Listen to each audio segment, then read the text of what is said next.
Hello and welcome to This Week in Property. I'm your host Richard Swan, and in today's show we're running with the theme we do quite a lot of, the property pros, putting them in the spotlight, getting someone in who's actually in there, they're in the trenches, doing deals, getting projects done, and they can share their experiences, their opinions, what's happening, what they're seeing in the market, so on and so forth. And the gentleman we have today is Mr. Taylor McDonald. Taylor, hello sir. Hi Richard, how you doing? This is good. I'm looking forward to this. Yeah, now, full disclosure to the guys and girls listening in, I know you already. I know you through Paul McFadden's Property Protégé training, and I've seen some of the things you've been doing a lot of stuff, which is brilliant, and we'll get to that. Just want to tease them. And that's why we asked you in, because, we always want to hear from different people. You know this as well as I do. So many different people doing so many different things. It's fascinating. It's a fascinating industry.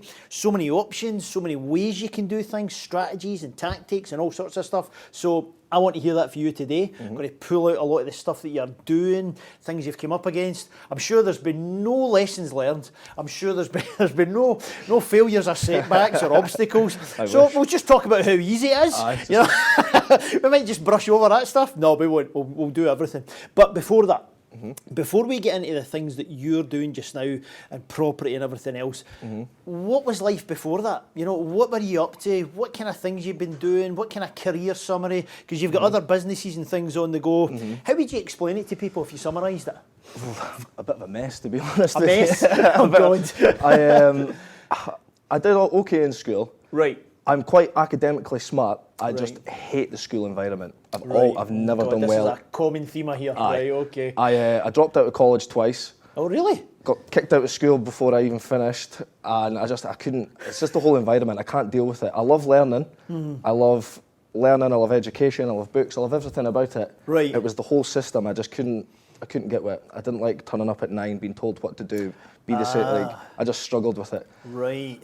But that being said, it's not until after school I've done most of my education, to be honest with you. Really? As I got older, the more I realised, actually, I do enjoy learning. Right. I just don't enjoy learning that way. Love it. That's my thing. So I was quite a pain in the arse in school, to be honest. Like, terrible student. And what was the college thing? When I left school, I wanted to be a chef. Well, I served my time as a chef. Superb. I was working whilst I was at school. I stayed right next door to a local hotel. Right. I was working there from when I was 13 onwards. Right. So I was already used to making money. I remember a funny story, the actual owner of the hotel, when I was in 4th year, he pulled me and the head chef in one day, and he was going crazy at the head chef. He's saying, "How is it that he's got exams this week and he's done more hours than you?" And I was quite pleased, because I was doing like 40-hour weeks whilst I was at school. So the work ethics, it's there. Always, yeah. Aye. I was always obsessed with money. Right. Obsessed. And I realised that if I had money, I could do what I wanted. Right. So I was quite happy to work, quite happy to go to school. Finding the balance wasn't the best, but I still managed. Right. When I left school halfway through, I got asked to leave school halfway through. Honestly, I was a We'd total... like to invite you to leave, sir. I was a total nightmare, Richard, honestly. Oh, when I look back at it now, it makes me cringe. Really? But left school, started work the next day. Right. And just loved it. Just kept working and working and working. Stopped cooking just after my 18th or 19th birthday. Right. That's a good wee stretch. And that's a hard life, that. I enjoyed it wasn't the chaos and the stress, it was the time. Yeah. Being 19 and I was getting a Monday and a Tuesday off, and I just wanted to go out drinking with my pals. Yeah. I wasn't too arsed about being in the kitchen from 7 till 2 and then 5 till 9. It just didn't suit what I wanted to do. Yeah. But it gave me a taste of the high pressure environment, like you mentioned. Yeah, exactly. I love it. I love chaos. I love high pressure. I just thrive on it. That's cool. If it's not there, I'm not really that interested, to be honest. Where does that come from? Have you analysed that? Have you thought about that? Is there a little mum-dad bit. thing there? Yeah, is that nature, to be nurture? honest, What is it? I've had quite a chaotic upbringing and quite a chaotic life. Right. You just kind of get used to it, to be honest. And you just adapted? Just got used to it, yeah. You just get used to living up here instead of down here. Right. And even now to this day, like if I go home and chill with my missus after work and I'm sitting there and I'm like, just rocking, I'm like, nah, I need to do something. I can't sit on my hands and I can't not feel productive. So it's terrible. Honestly, you're actually giving me guilt pangs here, because on Boxing Day, I was just walking about all the time. I just kept getting up. I was sitting with my partner on the couch. And she's like, "What is wrong with you?" I says, I don't know what I'm supposed to be doing. I've got no thing, I've got no project. Yeah. She says, I know you're supposed to relax. It's murder. I'm exactly the same. Even on a Sunday, like I'll work Monday to Saturday, 10, 12 hour days. Yep. And I forced myself, it was only about 6 months ago I actually started forcing myself to take the Sunday off. Right. I was getting stick from my bird and she's like, we need to have some time. I was like, that's fine. And I wake up on the Sunday and I'm just wandering about and I'm like, oh, this is depressing. And I was like, I need to get back to work. It's just so bad. I've been like that since I was a kid. If I'm not entertained, I'll find entertainment and it'll always be negative instead of positive in that sense. Yeah. Like when I was a kid and I was in class, I'd swing on my chair, I'd throw rubbers, I'd cause a just being a little pest. Yeah. If it wasn't happening, you would make it happen. Exactly. One of those things. 9 times out of 10 in school, I would finish my work, like we'd get half an hour to do it, I'd do it in 10 minutes and I'm just aye. And that's just when I just start being a pain. And it's exactly the same now. The only difference is now I can register it, I can see it coming and I know how to sort of control myself, or at least put myself in a better situation. Yeah, you can change things. That's interesting. Within reason. You can see the triggers. Yeah. And you can see the build-up now. You're not like this young guy that all of a sudden it's there, it flares up. Right. Yeah, I think that's been one of the biggest things, was actually learning who and what I'm like and learning to manage myself. Like if you can't manage yourself, you can't manage anything else. And that's been the biggest thing for me, is learning to manage myself and putting myself in the right position to win. Yeah. Instead of just going with the flow, to be honest. Yes, getting carried away with it. Aye, exactly. Just being a slave to it all rather than control of it. Yeah. That's interesting. And that, I'm assuming, that falls into the mindset thing for you, because that's the thing we've spoke about a lot. Yeah. You've been at events and stuff all about it and things. Is it a thing you've learned after school, recently? You know, where has it come in for you? The mindset thing for me has always been quite up there. I've always enjoyed mindset. I've always enjoyed learning about manifestation, compartmentalization, everything. I just love the mind. I love how it works. I love everything about it. Like I love reading psychology books. I love people watching. I love to see how people react to different situations. Oh, well, this happened to him and he reacted that way. Or, oh, maybe she found this. And I just love it. I love seeing how people tick. I love knowing how I tick. I love everything about it. The mindset is just so fascinating. It's a fascinating subject, isn't it? And it never stops, it never ends. They're always finding like new things and new bits of science, and this is why, oh, no way, really? And then, you know, get back to your different levels of your brain, areas of your brain. It's just a fascinating subject. Yeah. You mentioned the school thing. You kind of triggered a wee memory as well about a wee quote I heard a guy talking about, because they explained that scenario where, and you've explained it in your own life. Look, I wasn't lazy. It wasn't a heated learning. I just wanted to sit about and just be in the PlayStation. It was just the environment was wrong for me. And then I did all the learning after it. And I remember a guy saying, I wish I could remember whose it was. He said, you often get asked in school, how smart are you, or how clever are you? Very precise words. Yeah. And he said, what we should be asking all these kids and stuff is, how are you smart? Exactly. That's genius. Yeah, it's so true. The way that different people learn, you know, some people love learning by, you know, audio. Some people are, I need to study this report and then I'll learn it, or I need to read this book. Someone else, it's very experiential. It doesn't matter if I read it or I hear it, I need to go and do it. And then I learn it, you know. So it's those 100%. Kind of things that you've had. Something that's always triggered me is clicked with me, was an Einstein quote. If you judge a fish on its ability to climb a tree, it'll spend its entire life thinking it's an idiot. Yeah. And that to me, I'm just like, that's perfect. That's classic. That's perfect, because like you say, not everybody wants to be analytical or creative or blah, blah, blah. So it's like, if you're trying to judge the analytical person on being creative, they might not do so well. Exactly. So why should, it's just, that's always been fascinating, whereas they always expect you to jump into certain boxes. You get in your box, that's in fact, you get in our box, that's even worse. Exactly. You know, not allowing you to go into your own box. Yeah. And then, again, I'm just kind of touching upon the threads of your storyline. The chef, you know, the creativity, the cleverness and the skill of a chef, it's in his hands, and he's doing this thing. Obviously, there's brain work there as well.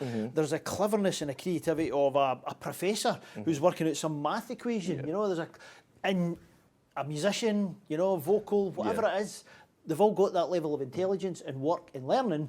It's just different, different boxes. That's what I like about, I always equate property to being very similar to cooking. It's really? It's high pressure, it's creative, and you're taking a pile of ingredients and making a beautiful dish.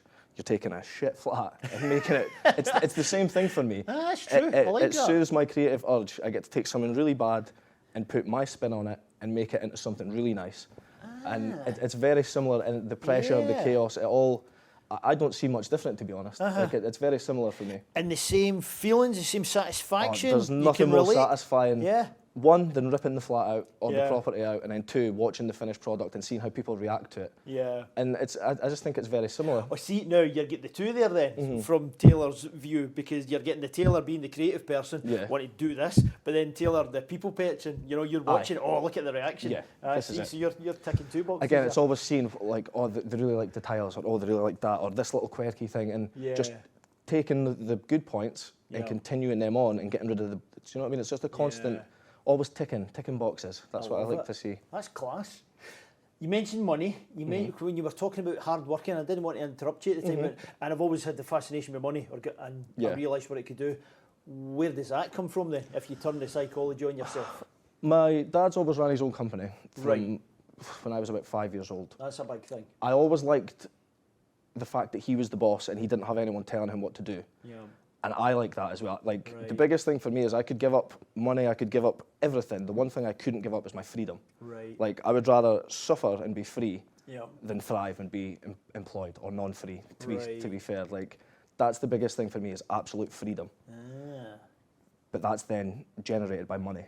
You can't have that without the money. To buy the freedom. Exactly. And that's the whole thing. Like, I've had a lot of people tell me before, oh, you're obsessed with money, you're obsessed with this, and it's not the money. Yeah. It's the freedom that it allows by having the money. Yeah. Aye. The money's neither here nor there. It's just a tool, the same as a car or a hammer or a table. It just does a job. Yeah. And the job for me is provide freedom. Yeah. So I've made it my life's mission to make as much money as possible, to be as free as possible. Right. I love it. So we've got the school box, the kind of college. We'll brush over that one. Yeah, well, in and out. Dropped out twice, so I've not really. Maybe spent about 4 months there in total. We've got the whole chef journey. Anything else after that, or was it chef proper? Oh no, what's happening in there? I've had loads of jobs. After the chefing, I was a baker for about a year. My dad's friend at the time, he had 3 or 4 bakeries up in the northeast, up and down the coast. So I worked with him for about a year.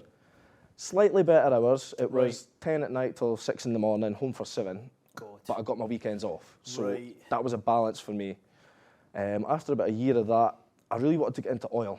Again, because of the area? Chasing money. We were close to Aberdeen. Yes. Excuse me. Everybody that I'd went to school with, or, uncles, aunties, friends, brothers, everyone I knew that had that level of freedom I was after, 9 times out of 10 were offshore. Right, and you just seen that pattern, joining the dots? Yeah, exactly. Okay, I know what I want, and that seems to be a way to get that's there. That's a relatively easy method to do it. Gotcha. So I got a job at a welding and fabrication company, just not far from my house now. Spent about just under a year there, and then I moved up to a logistics company up in Aberdeen. Spent a little bit of time there, not too much, and then I got the job that I'd actually been waiting for, which was at an NDT company. It's like non-destructive testing. Right. So just testing different pipes. It was hydro testing that I was doing. Right, okay. So it's like pressure testing.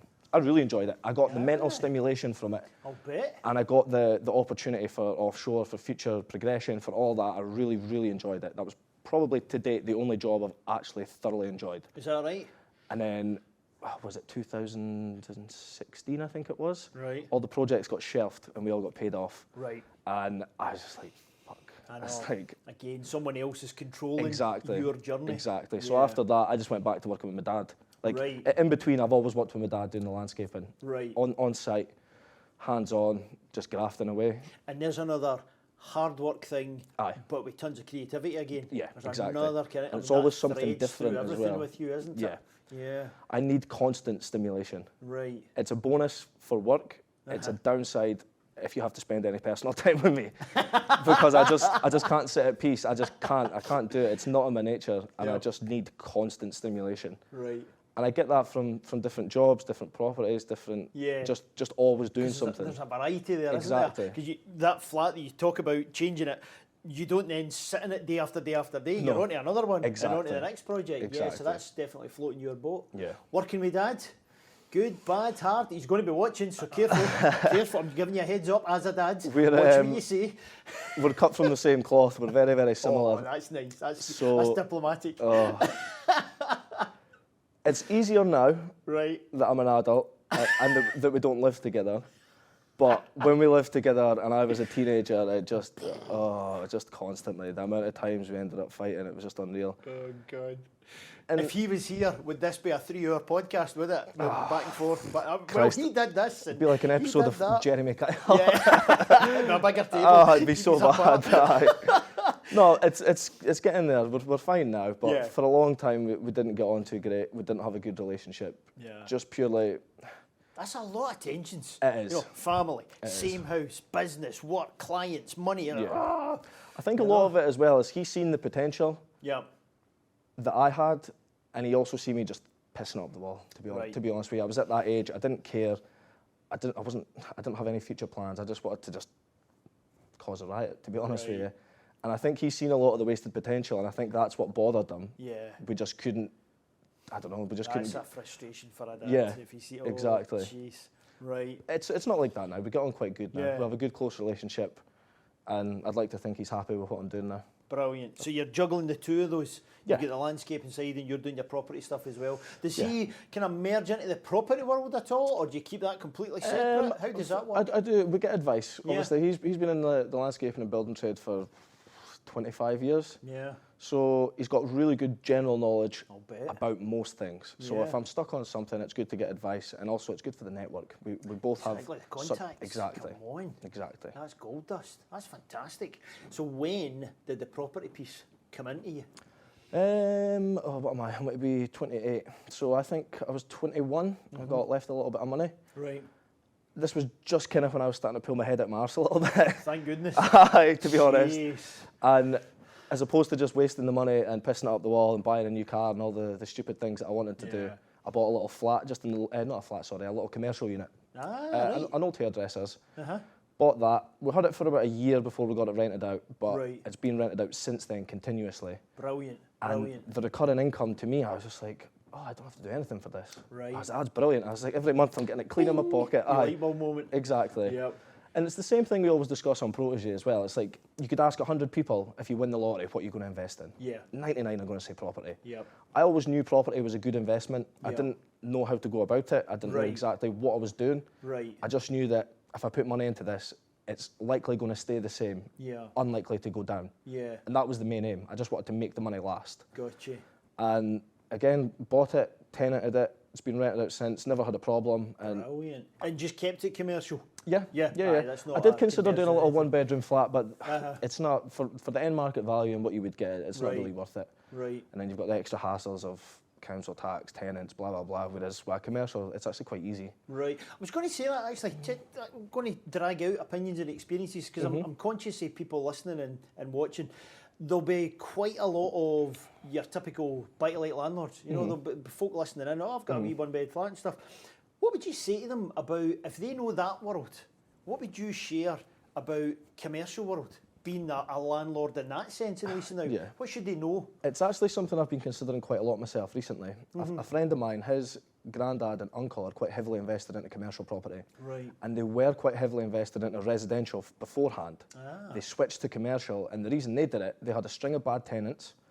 They have the responsibility of roofs and windows and boilers and et cetera, et cetera, et cetera. Those internals. Whereas they've just went and bought a heap of commercial units, and you'll know yourself, it's wind and watertight repair and leases. Yes. So then the tenants are then responsible. Yeah. So unless the roof caves in, that's an actual structural impact. You've got no real responsibility, Right. no real maintenance.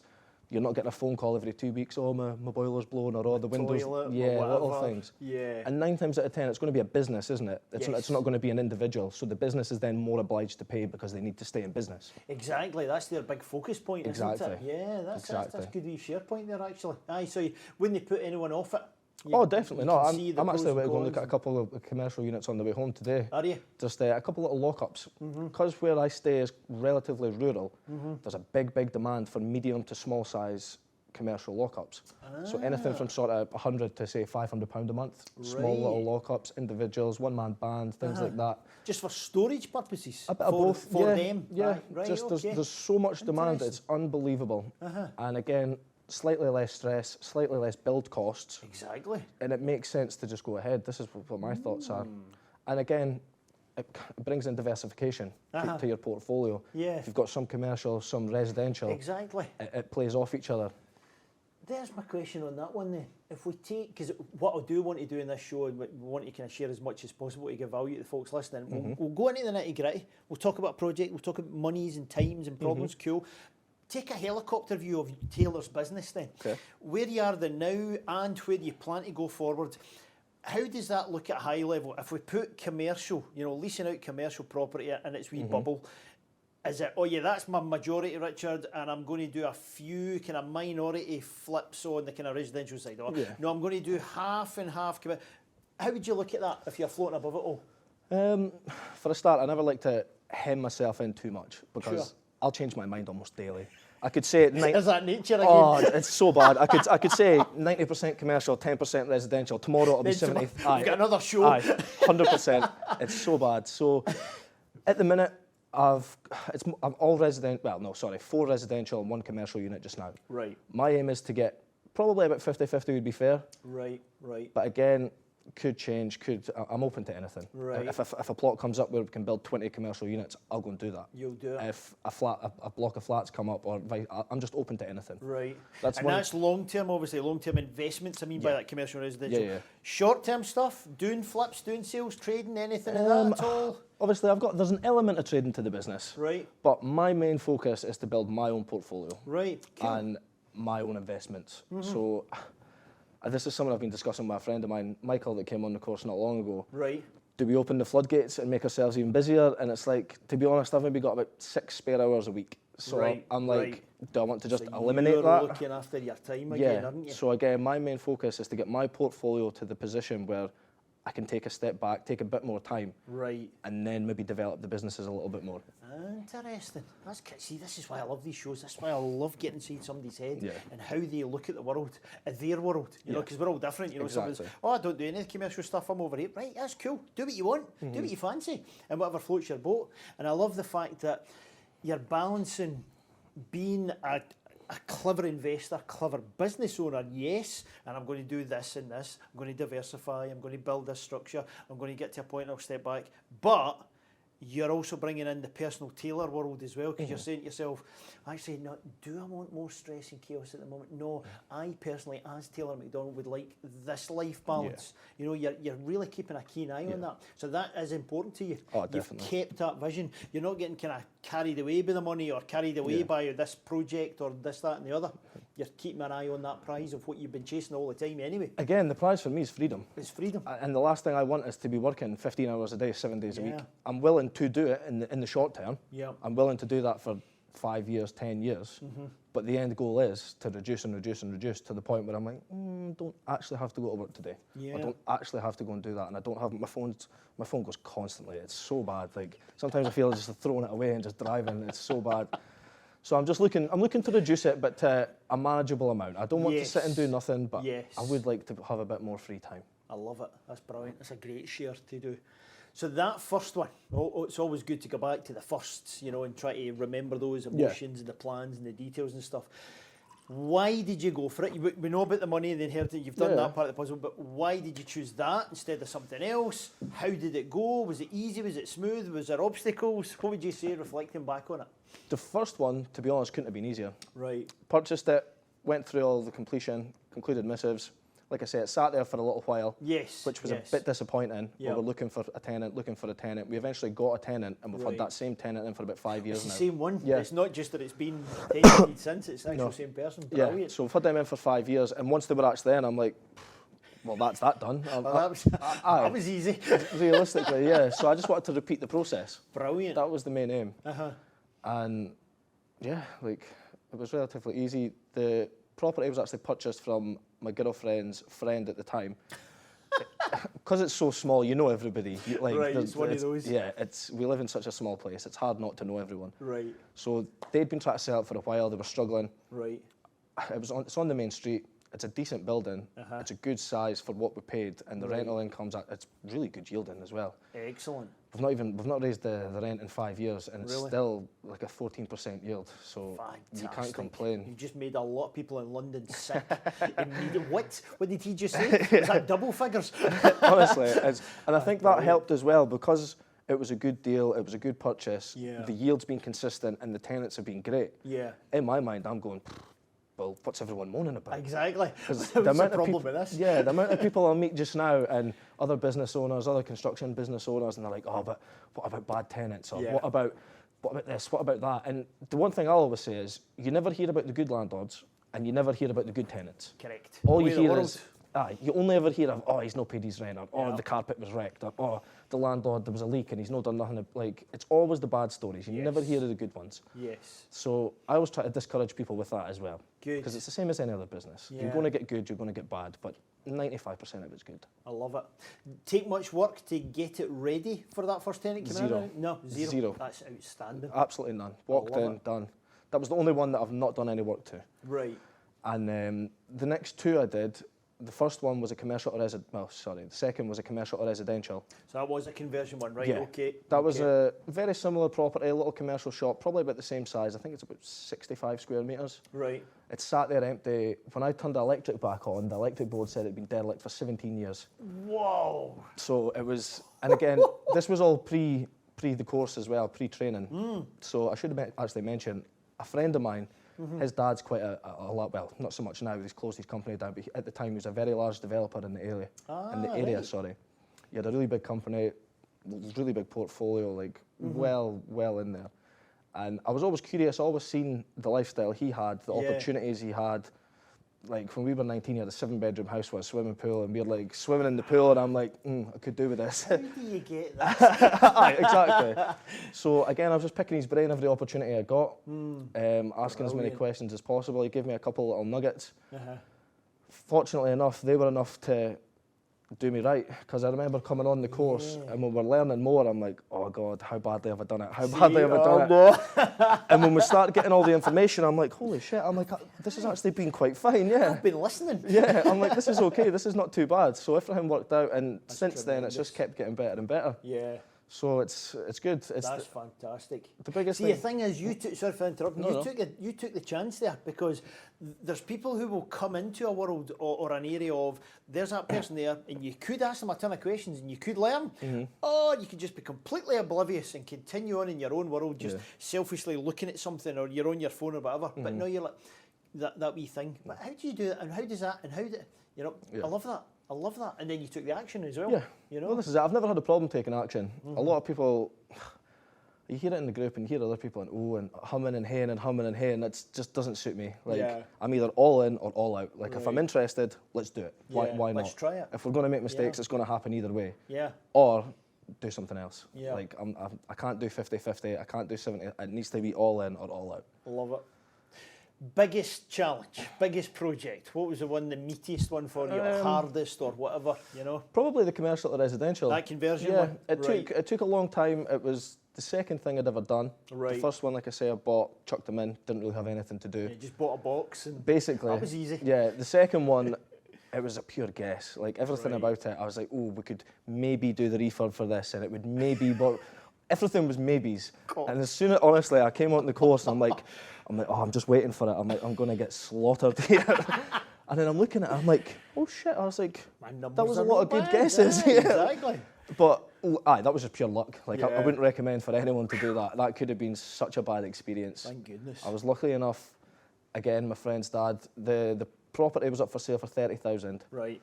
And I went to him, I was like, oh, I was thinking about this and ABC. And he's like, I wouldn't pay more than 10 grand for that. And I was like, well, you can't offer. I was like, that's a third of the price. I was like, you can't offer that. And he's like, try and offer and see what they say. Yep. So I offered the 10 grand, tongue in cheek. I'm like, oh, they're going to tell me to piss off. Yep. And they came back and they're like, oh, could you do 17? And I was like, what? I was like, no. I was like, no. I was like, 15. And they're like, could you do 15 in fees? And I was like, no.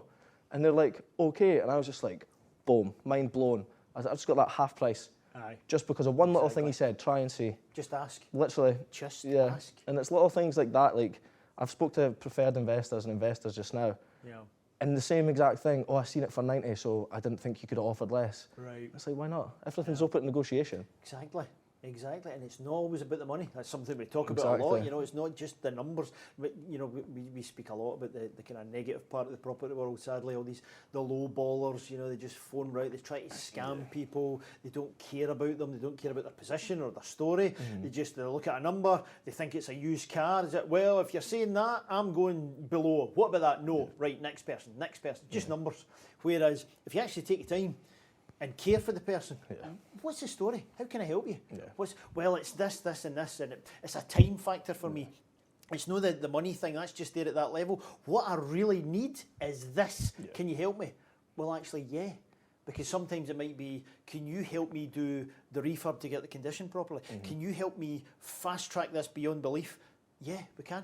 And then you can help people. You do tend to, like, every seller's got a different story. Yeah. Everybody's got, like you say, a reason. Oh, I need rid of it to pay this, or we've been left it and it's costing the council tax, or exactly. et cetera, It's actually a burden. Exactly. So there's always a reason, and it's about just finding the best way to help and fix that solution, like providing solutions to problems. Yes. And if you can provide the solution and make everyone happy, that's where the magic is. Yeah, that's where you get rewarded. Exactly. You know, the money comes into the business. I love it. I love it. Satisfaction. Would you pick a project that gave you the best satisfaction? I wouldn't say one individual. Yeah, all get their wee difference. Yeah, I like to take satisfaction when and where it comes. Right. You're never guaranteed it, so you'd be as well take it in the small things, are you? What sticks out for you then, if you kind of look back? To me, the initial, the most satisfying thing I've learned anyway would be all money out refinancing deals, because it's allowed me to do a lot more with a lot less than what I'd planned for. Right. Freedom again. Aye, that again, financial one there. It's just recycling the same thing. Yeah. Recycling. That was one of the best things I've learned. Right. In terms of satisfaction, I like all the properties because they all. I'm not interested in a light refurb. I like to gut things back and do. I've seen a lot of your brand new. photos and videos and stuff. It's like, oh my god, what's he done now? Yeah. You just go for it. I'm not interested in it needs new carpets and a paint. That's boring. That doesn't interest me. I want to rip it back to the rafters and make it mine. Put my stamp on it. I love it. And that's where my satisfaction.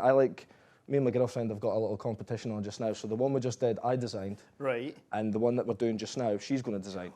And we're making it a little competition again, just to get more information. Who likes this? Who likes that? Is that layout better? Do you like them tiles? Just, again, gathering information, but making it fun. That's class. And she's in on this then. That's brilliant to hear as well. Because that can become a big struggle for people, you know, but their partner's world is just completely different. And the chat's over the table, or why is he stressed out, or why is he on the phone today? What's going on? And you don't know her world, she doesn't know your world.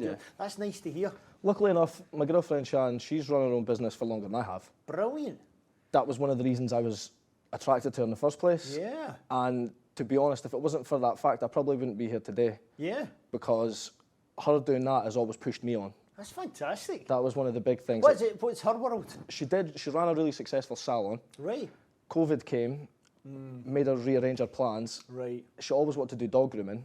Ah. And now she's changed it to a dog parlour. Fantastic. So she's another problem solver. I tell you, you two are made for each other. This is class. Again, it helps. She understands the stress. I understand. Like, we both understand it's the reliance, isn't it? You're not relying on a job. You're not turning up at 9, leaving at 4 and being, oh, that's fine, we get our wages on a Friday. Yeah. You both know that there's problems. You both know, oh, I need to stay late tonight, or oh, I need to get up early today, or...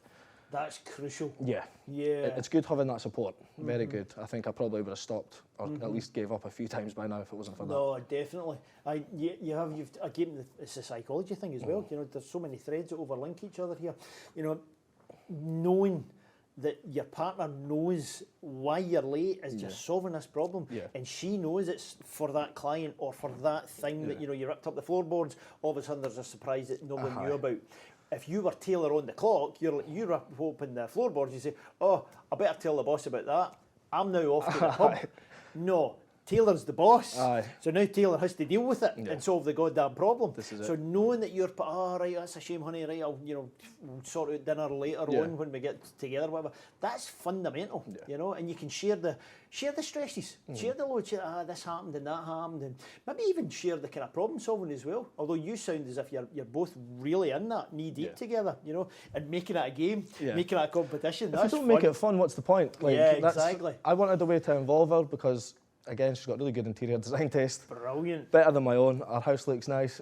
She's redone our salon 3 times over the last few years, and every time she's always getting such good comments. Right. And it's something that she's wanted to do as well in the back of her head. You see? So it's something we're looking at for in future as well. I see a lot of the guys in the group doing staging companies and things like that. Yes. And I keep saying to her, I'm like, look, in a year or so, when there's a little bit of spare money, we'll do that as a little side thing. Just, again, something else to do, just to keep us entertained. So you can bring her the blank canvases that she'll then put her Exactly. creativity on top of. I mean, come on, that's very exciting.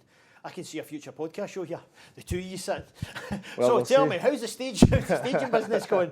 That's fantastic. I never knew you were kind of planning that, just bubbling away in your head. Oh, I've got a million ideas on the back burner. Oh, I'll bet. It's so bad. Like, again, she always tells me that I've got undiagnosed ADHD because I just, everything.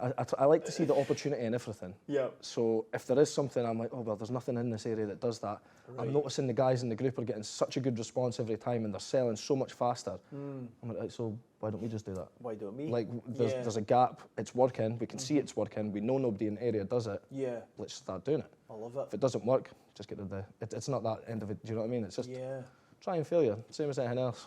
Bloody brilliant. That's superb, mate. Conversions, creativity, problem solving. Thinking about conversation we've had about is it a 2-bed to a 3-bed? Yeah. Yeah. But that's so tell us the background story there. Again, off-market property purchased. It was a distressed landlord. It was in quite a sorry state. Right. It's a massive top-floor flat. The first time I walked in it, I'm like, holy shit, this is massive. Didn't actually click in my head because I was just thinking in, out, let's get it refurbed and going. Sure. It was actually, I had the demand. Again, it's providing for the demand. So a friend of mine, his partner and her children are looking for a new home. Right. There's nothing on the market, you'll know yourself, everything's gone. Sure. She's looking for a 3-bedroom with a garden and off-street parking. And I'm like, well, I've got a 2-bedroom with a garden and off-street parking. That's a shame. Yeah. I don't have the thing you exactly. Hold on. And I'm looking at it and I'm like, oh, well, if we move this here and if we put that there, we'll stretch the bathroom out. I'm like, we can make this work. So I spoke to all the trades, made sure it was doable on the trade side. Right. I've got the architect in. It's relatively cheap to do. Really? It'll increase the end market value and it also provides the solution to her problem. It gives her a house now. So before it's even done, I've got a tenant. Excuse me. That's outstanding. And it's just rolling all into one. Any supporting walls? Are we doing steel beams and stuff? No, nothing. You don't even need that. It's all superficial. Oh, it's that's fantastic. take down one stud wall, put it back a metre, move the bathroom, so redirect some drainage, throw up another 2 stud walls, done.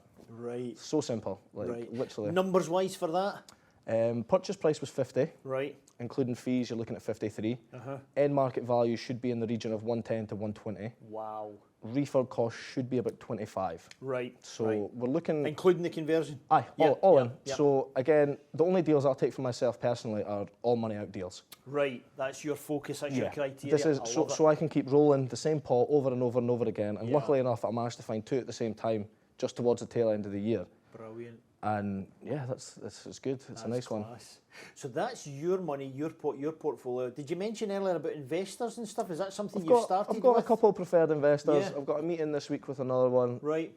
I'm not focusing too heavily on it. Yeah, because I'm thinking about your juggling thing, you know, the Taylor life and what have you. Again, putting myself out there, there's people coming forward saying, just asking questions. Oh, like the same thing.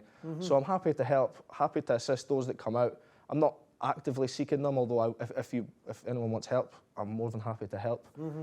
But again, there's deals coming in that I don't need and I don't That's take. the thing, and it's still a good deal. Yeah. So it's like, well, there's no point just letting it go by. Yeah. Especially if somebody else is looking for a good deal, and a few people I've spoke to have been bidding over the market value, and I'm just like, no, you'll end up doing yourself a disservice. Yeah. So it's almost more to help other people than to, do you know what I mean? Like, I love it.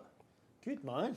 Yeah, you've got a few folks listening into this. You better watch yourself. Well, so remember, whenever it's safe to do so, go into the show notes, click in, connect with Taylor. You know, if you've got a question, whatever, just follow as well, because some fantastic projects that are on the go. Future, I mean, we've spoke about a few aspects of it. You know, the whole thing with your partner, potentially the staging, building up more and getting the kind of 50-50, possibly commercial residential thing, possibly helping out some investors and stuff. Anything else that's kind of a thing for you? Because what I'm thinking about the ADHD guy and the amount of million things that are in there. Aye. Is there a weird or a quirky or a big size, something that, see, one day I want to do such and such. I'd like to try blah, blah, blah. I'd love a conversion that was... What's there? Where we stay is on like a little country estate just in the middle, just away from Montrose, about 10 minutes. Right. And it's a nice country estate, and just to the exterior of the estate is an old 19th century railway station. And I drive past it every day, and there's a lovely little chunk of land, and there's loads of nice railway carts. Oh, right. So I've been with the other business, the plant hire, we've been hiring the machines for doing like groundworks and whatever else for on the railway lines. Right. So that was my entrance, which is the bonus of having other it's really good for networking and things like that. It is. So that was the in. I got speaking to them. They've got the carts and they've got the land. Right. So I'm actually just waiting on them getting back to me in the next week or two. But I've proposed to them, I want the land and 4 or 5 carts. Right. If they can provide that, I can provide the groundworks and the refurbs, and we'll set up like a little serviced accommodation unit. Wow. With the old train carts. Oh, that'd be superb. And again, that's just from driving past and going, that's empty and they're there. Put them together. What Joining can we the do? dots. Yeah. Because you can't turn that off, can you? No, know? literally, You I just can't turn I it just off. look at it and I'm like, how could we make money from that? I'm like, oh, well, that would actually work. We could make a good bit of money. Like, and it's terrible. It's the most silly, I do it with everything. Like, I walk into my girlfriend's salon and I'm like, what can we do with dog hair? And she's like, what are you on about? And I'm like, well, you've got an endless supply. What can we do with it? Like, how can we make money from this? Oh my goodness. And I'm sure she gets sick of it, but Mate, I just can't turn it off. Your problem's always just out of control, man. Yeah. I'm thinking of 3 cars driving past that bit of land, you know. One of them is just completely oblivious and listening to Radio 1. The second person sees them and thinks, oh, they're nice carts, and goes, and then you... Now, what could happen here? Yeah. Oh, my it's like goodness. that always with any situation, anything, when I'm driving, when I'm walking, when I'm working, I can't turn it off, which... Love it. It's good and it's bad. Like, it's good for work and it's good for keeping going. It's bad because I get so distracted so easily. I'll be focusing on something and I'll be like, oh, but that would actually be, and you're like, no, stop, back to work. Focus. Yeah, like, so it's good and it's bad. It has its ups and downs. Yeah, got to control that beast. Aye. Oh my goodness. Right, want to be respectful of your time, but a couple of things that are still in my head there. You've kind of went through a lot in your journey. If you to go back, and there'll be someone listening and watching just now, oh yeah, what he's saying, yeah, I want to do that. I've not started. I'm not anywhere. I don't have this. I don't have that. I've not, got my first buy to let. I've not got anything at all. Yeah. I want to jump in there. If you were back at that point, what would you share? What kind of nugget or thing would you, or make sure you do such and such, or make sure you don't do such and such? Yeah. Anything that comes to mind? The 2 biggest things for me were always saving. I've always been really good at saving. Right. And taking risks. That was the 2, like... Calculated ones. Taking calculated. Sometimes not even that calculated. I've got my people watching skills. Sometimes not even that calculated. God. Again, I just love the chaos. Right. So if it works, it works. If it doesn't, it doesn't. Right. It's always been my mind. I noticed in the calls and stuff with Steve, I've spoke to Steve a few times about a different project. Right. And there's been a couple of times he's asked me, he's like, oh, well, it depends on your appetite to risk. Right. And I'll just kind of smile. I'm like, load it. I was like, load me up. I was like, I'm not bothered. So let's go. So the biggest thing is, especially for younger people, save your money.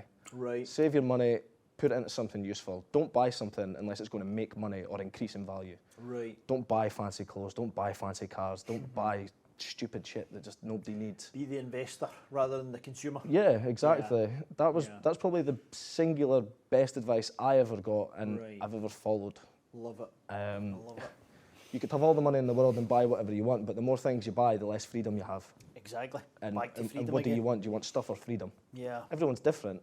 Yeah. But everybody wants a level of freedom, I would think. In some way. Yeah. Yeah, in their own kind of flavours. Okay, last one for you then.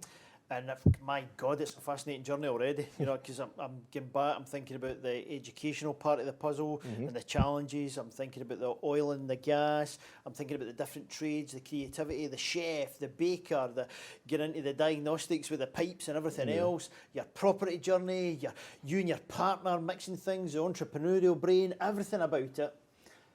What have you learned about yourself?